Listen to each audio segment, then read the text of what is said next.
ప్రజలకు అన్ని కనీస మౌలిక సదుపాయాలు కల్పించి రాష్ట్రాన్ని నిజమైన స్వచ్ఛాంధ్రగా తీర్చిదిద్దేందుకు చర్యలు చేపడుతున్నామని మంత్రి నారాయణ తెలిపారు.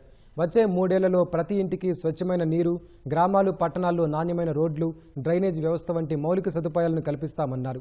తొడ, తిరుపతి నగరపాలక సంస్థల అధికారులతో మంత్రి నారాయణ సమీక్షించారు. పెండింగ్లో ఉన్న పనుల వివరాలపై ఆరా తీశారు.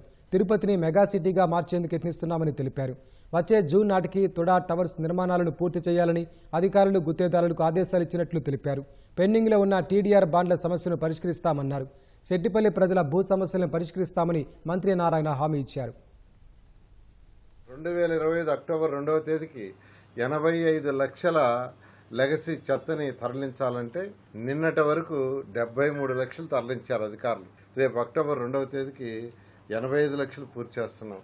ఈరోజు ఈ రాష్ట్రంలో దాదాపు 7,000 టన్నుల చెత్త ప్రతిరోజు వస్తుంది. మెజారిటీ కంట్రీస్లో వేస్ట్ ఎనర్జీ ప్లాంట్స్ వాడుతున్నారు. వచ్చిన చెత్తను తీసుకుపోయి అక్కడ జనరల్ వేస్ట్ దాంట్లో వేస్తే దాంట్లో బర్న్ అయ్యి ఎలక్ట్రిసిటీ ప్రొడ్యూస్ అవుతుంది. అటువంటిది 2014-19లో నేను మంత్రిగా ఉన్నప్పుడు ఈ రాష్ట్రానికి ముఖ్యమంత్రిగా 10 ప్లాంట్లు అనౌన్స్ చేశారు, 10 శాంక్షన్ చేశారు. 10లో మేము ఉన్నప్పుడే గుంటూరు, విశాఖపట్నం అడ్వాన్స్ స్టేజ్లో ఉంటే అవి 2 కంప్లీట్ అయినాయి. మిగతా 8 గత ప్రభుత్వం వదిలేసింది. మళ్ళా ఈ ప్రభుత్వం రాగానే మరొక 6 టేకప్ చేస్తున్నాం. దానికి కాకినాడ, నెల్లూరు, కడప, అనంతపురం టెండర్లు అయిపోయినాయి 4. మరొక 2, ఒకటి తిరుపతిలోను, మరొకటి విజయవాడ.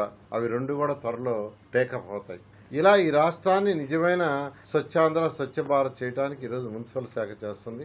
జూన్ నెలాఖరాకి తొడ ఆఫీస్ని 100% కంప్లీట్ చేయడం జరుగుతుంది.